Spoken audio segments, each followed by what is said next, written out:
aquest servei és necessari perquè n'hi ha que donar eixida, n'hi ha que tenir una finestra on puguem veure tot el que succeeix en la nostra comunitat, no? És una finestra cultural on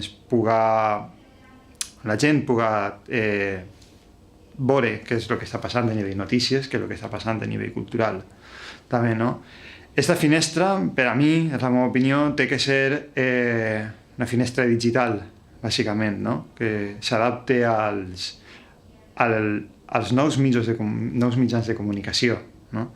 Que on la informació no només estigui en la tele, sinó que estigui també en les xarxes socials, siga totalment transmèdia al 100%, perquè n'ha d'adaptar-se, no? Tal com està passant en la televisió anglesa, que és un model que hauríem de seguir, no?